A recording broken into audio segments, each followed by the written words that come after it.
Hello les amis, j'espère que vous allez bien. Hier est sorti par airdrop le jeton STRK, donc de Starknet.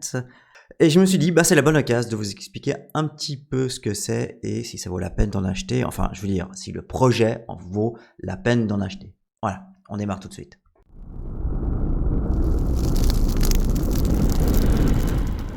Alors, qu'est-ce que donc Starknet?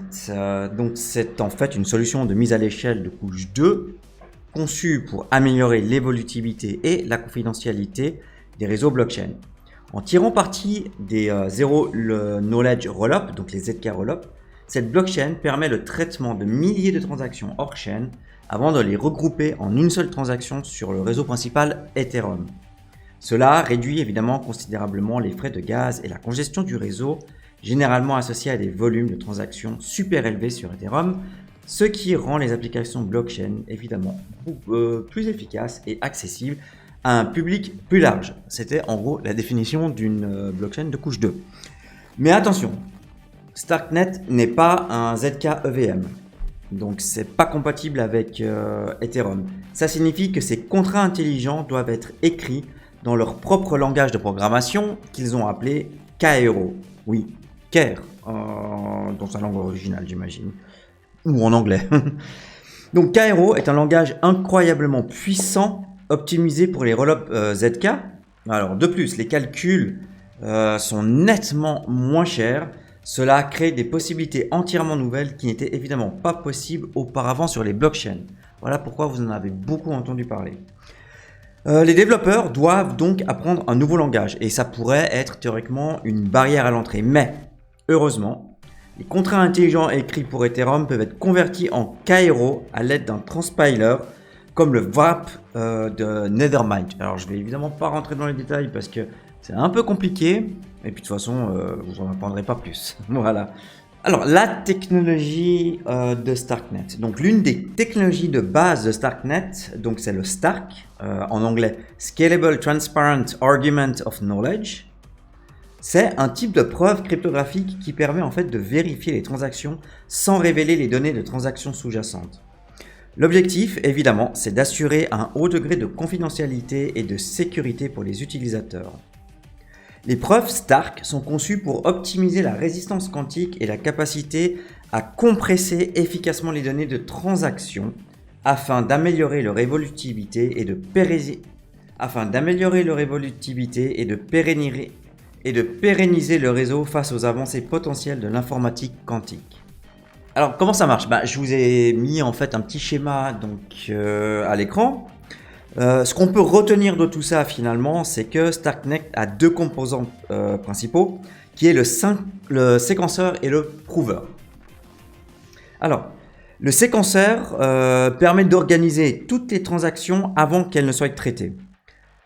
Il commence en fait par l'acceptation d'une transaction du mempool et effectue une validation préliminaire. Ensuite, il exécute la transaction pour s'assurer qu'elle est valide sur Ethereum. Une fois que les éléments passent par le séquenceur, ils sont entièrement acceptés sur la couche 2 de Starknet. Au niveau du prover, eux fournissent une garantie de la validité des transactions de blocs. Ils sont ensuite finalement réglés sur Ethereum.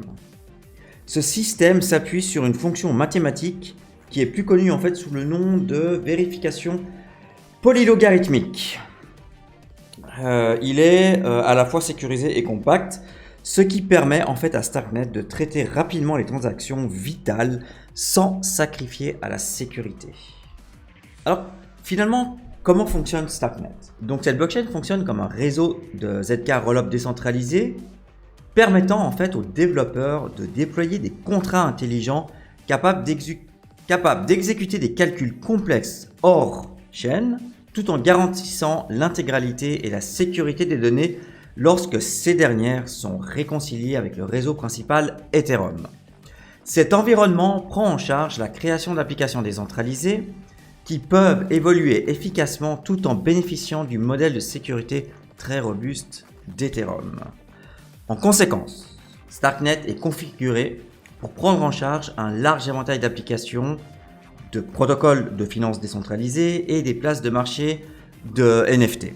Starknet pourra aussi être une très bonne solution pour des jeux et des entreprises sans limitation typique associée à l'évolutivité de la blockchain.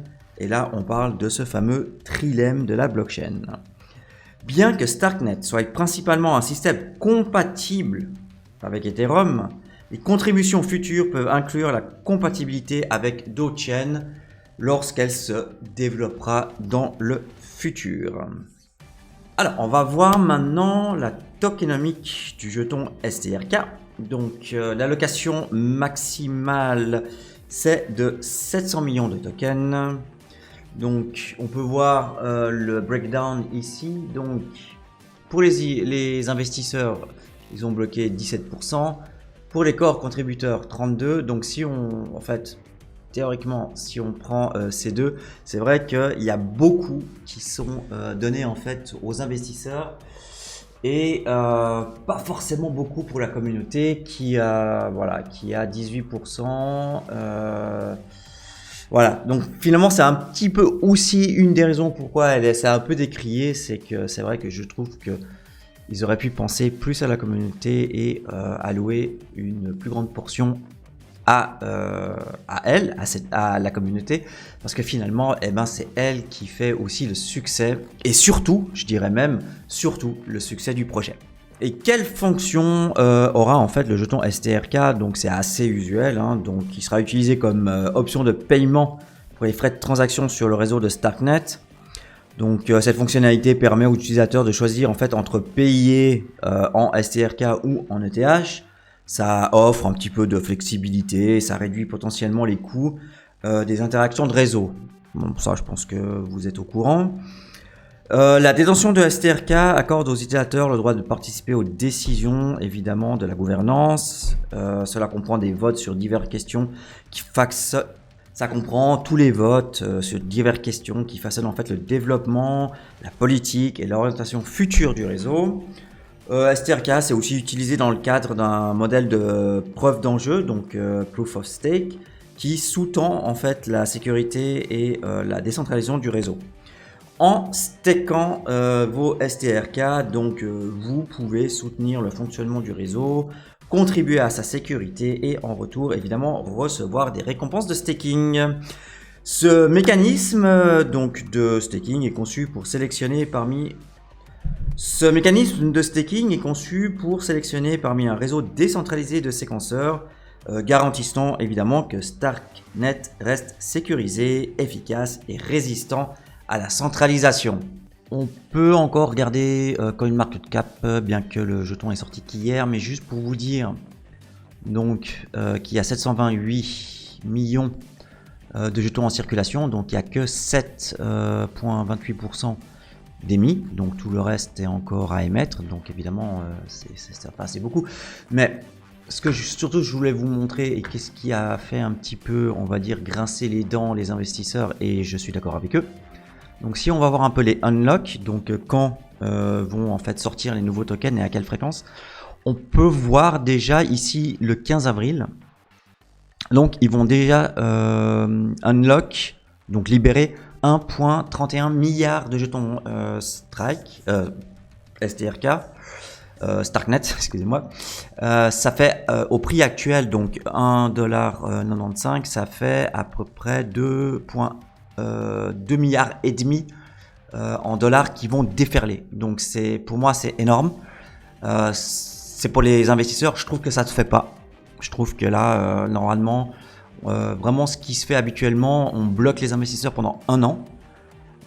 Et là ils vont bloquer 53 jours, donc c'est un gros montant. Moi je suis pas intéressé du tout par ce token parce que j'aime pas du tout en fait ce que je viens de vous dire. Après bon, je suis pas fanat de cette fonctionnalité parce qu'on peut voir combien ça monte, et d'après leur programme, si on regarde dans 1 an, on est donc en mars 2025, il y aurait 4,2 milliards de STRK en circulation comparé à 728 millions aujourd'hui. Je suis pas fan parce que c'est linéaire comme ça dans la montée. Après voilà, moi Parce qu'on ne sait pas, là, les donations, Foundation, Community, on ne sait pas, finalement, ça dépend pas de ce programme, ça dépend de leurs décisions. Donc il faudra voir après surtout, en fait, à quel rythme, après le 15 avril, à quel rythme ils vont, en fait, unlock ces tokens. Voilà, vous savez maintenant tout sur Starknet, en tout cas un peu plus. Et on se retrouve pour d'autres vidéos, et je vous dis à bientôt les amis, salut salut!